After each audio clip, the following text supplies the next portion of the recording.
Coach, congratulations on your victory today. If you could just give us a quick opening statement.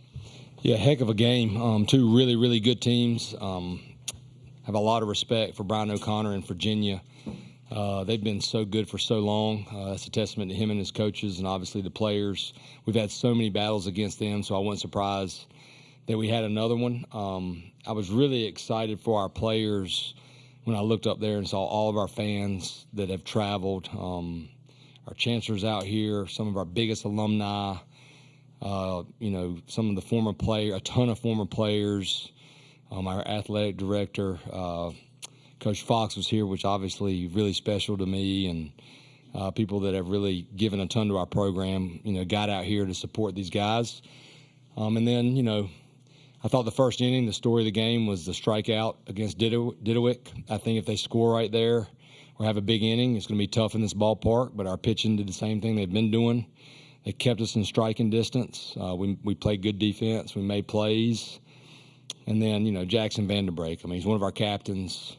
There's a reason this team is like it is. There's a kid, all ACC last year, hasn't gone like he wanted it to, and then he steps up there in that big moment, hits a double, and then obviously these guys, they've come through all year, and Vance got the big hit, and a big-time team win for us.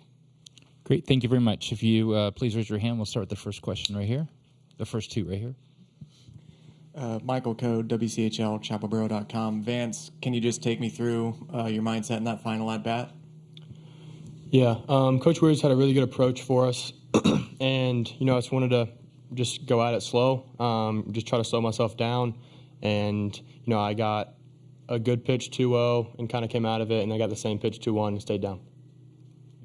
Question over here. Adam Smith with Inside Carolina.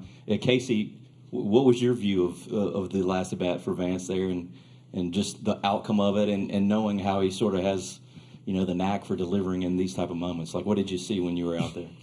Yeah, I mean, you shouldn't feel like he's going to come through every time, but that's how I felt. So that's just been how it's going recently. And the second, Colby popped up and Vance was stepping on the plate, I think everyone in the dugout knew he was going to come through, and that's what happened. Good question right here, front. For Casey and Vance, can you talk about Jackson coming through, and he hadn't had an at-bat in like 24 days or something, and to come through like that in that spot? I mean, yeah, he's a great teammate. He's all we can ask for. He's there for us. He's cheering us on when we're out there playing. So it makes us extremely happy to see him come through. And you don't want it for anyone else other than Jackson. He's our captain, and we love it for him, and we have full confidence in him. So it's great to see out of him. Right here. Grace Nugent, Inside Carolina. Casey, you seem to have not really found a postseason rhythm, and that changed this afternoon. Have you made any adjustments at the plate or mentally? No, honestly, not really. I'm just thinking my bats weren't terrible the last 2 weeks. Balls just weren't falling. The RBIs weren't coming. I just stick to what I was doing all year, and luckily today balls started falling and started driving, I guess, a run in. Okay, two more questions for the players to go back there in front. Matt Tallerini with World Baseball Network. Vance, what's it like to have guys like Jackson and Alex and be such catalysts in late innings? I mean, even Alex laying down that sacrifice bunt. What's it just like to, bring that momentum and then, you finishing the game there? Yeah, it's huge. We have the utmost confidence in all of our guys, and, I don't think the moment is too big for anybody. Coach Forrest preaches every single day to just kind of stay with the process, and I think that's what we're doing, day in, day out. Okay, last question for the student athletes right here. Mark Garland, College Baseball Central. Dalton, heck of an outing. Can you tell us a little bit about what was working for you out there, and did you get a chance to talk to Jason about how his outing was working? I didn't really have a chance to talk to Jason because I was in the bullpen, but just kind of talking with Coach Hal out there and just kind of seeing what was going on, watching the pitches before me, watching Poston go through his, just commanding the strike zone really, letting my stuff work from inside the strike zone to out of it, and just attacking them. So that's really what I had going for me. Okay. Anywhere, gentlemen, thank you very much. Sweet. Excused.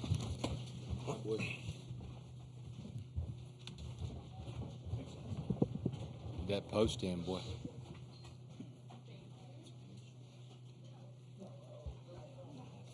Well, we'll open questions for Coach. We'll start first 2 questions down here.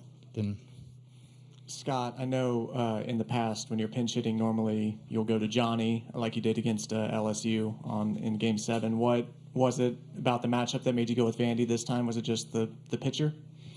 That was one thing. A couple things go into stuff like that. Vandy's been really good in BP, really good in live at bats. And Johnny's been good too. But, I asked Coach Weirs after Alberto's second at bat, hey, if we need to pitch hit for Alberto, what do you think? And he said, I feel really good about Vandy. The thing about Vandy is he's not an all-or-nothing guy. Even though he doesn't have a high batting average, he still looked at the ball, he's walked. He's got some savvy about him. He can get a bunt down. He can run. So we just felt like, hey, this park's hard to hit a home run. We felt like we needed that spark, and Coach Weirs, again, these guys spend a lot of time on prep, and he really felt good about the matchup against Hungate. okay, we'll go 1, 2, 3, 4. Can you reflect on the way some of these games have been coming down to the last at bat? How's your heart rate the last few games, and is this something that you've kind of come to expect? Well, I probably should ease up on the Red Bulls, I guess, but yeah, you almost kind of expect it with this team, but we're playing really good teams, and I was talking to the team about, how much I've preached, because everybody gets caught up in the power of the offense, scoring runs, the home run. We got a ton of home runs. We broke a record. But you can't win if you don't pitch and you don't defend. Just those fundamental things that we work on every single day. And then when you get in a big ballpark like this, if you're expecting to hit a ton of home runs, it's just not easy to do. But the funniest part of the day was at the end of the game when Parks Harbor was talking to me and Coach Weirs-Bickey, and he's like, how do you make it through the game? Like, I don't even know if I'm going to live to be 50. I think my heart's going to just fail. So, I can relate to what Parks Harbor feels like. I can tell you that. Okay, we'll go right here. Jake McKeever, College Baseball Central. Coach, it seems like Vance has almost kind of perfected these for walk-ups. What's kind of the secret sauce that he was able to flush those? I felt like if you look at the box score, and I just told our team, we're going to find some grass here. Like, we're going to get a couple knocks. Blanco's really good, but he only struck us out 4 times. 3 of those, Alberto, who just had a tough night, and 1 against Cook. I thought we were having some pretty good at-bats. Just stay with it. And I felt like Vance was seeing it well. It didn't look like he was just getting beat by fastballs. But, he's also he's shown in his career that he enjoys the big moment. He invites the big moment. So I'm just hoping we can get more guys on base for him, because when guys are on base for him and Casey Cook and Parks Harbor, they've driven in runs for us all year. Brendan Lunga, Daily Tar Heel. Coach O'Connor said that, they didn't consider walking Vance in that spot because Casey was on deck. How much of a luxury is it to have that 1-2 punch at the top of the lineup where, you can't even consider walking Vance in a spot like that? Yeah, really, I know D'Onofrio didn't have a great night tonight, but Gavin, man, he had some good at-bats. So it's really that 1-2-3 right at the top. Power. The left-handed hitter, Casey, is sandwiched in between those 2 powerful right-handed hitters that also drive runs in. So it's a big-time luxury because you have a tough decision to make. And I would have done the same thing. Casey Cook's over 80 RBIs, and he's got a knack.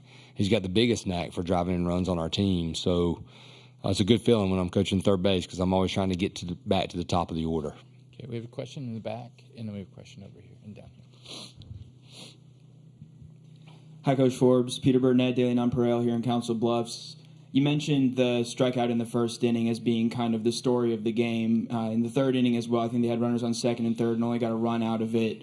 In terms of his composure, what did you see from Jason and his ability to get those big outs in key moments?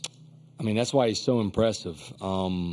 He's just not overwhelmed with any moment. He's shown that. And when I walked out there to take him out, he was trying his best to tell me that he wasn't coming out. And that's what I like. That's how it's supposed to be. But man, he is so competitive.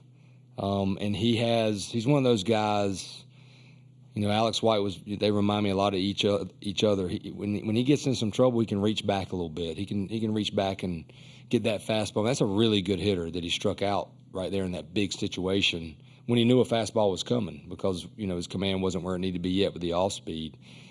He's just mature beyond his years, and we're lucky that he's wearing our uniform. I can tell you that. Okay, we'll go with the question right there. Scott, does the effort from Dalton almost get lost a little bit with the heroics of Vance and everything? But, 3 1/3 out of the bullpen, and, it was obviously stuff that you needed. What did you think about his performance? Matt Poston and Poston got some big outs too, and Dalton Pence, they get a lot of fly balls, and that can be a good thing in this park. We lost to UCLA in 2013, and a lot of fly balls, and they die here a lot of times. But Dalton was Dalton. He's been our horse the whole season, and the thing I like the most looking at this box score is he only threw 29 pitches, so that horse is going to be back out there most likely on Sunday night. One more question for Coach right here. Scott, are you going to stay personally and watch Tennessee, Florida State later, or is that going to be delegated to one of your assistants just to scout who you might get? Now with so much video, I wouldn't delegate that with these guys. I trust them. I don't care what they're doing. I don't care if they're going to the Drover and staying to midnight. Where's Bicky, Coach Gaines, and Coach Howell will have our guys prepared, and they'll have a great plan. Me personally, I love coming back to the ballpark. I'll chat with my family, see what they're doing. But I love it. I don't take it for granted.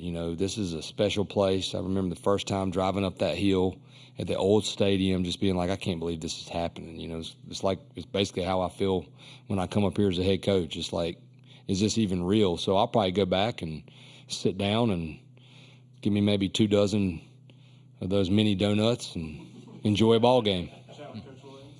Yeah, if he's back here, I'll chat whoever wants to chat. Hey, Coach, thank you very much. Congratulations. Thank you.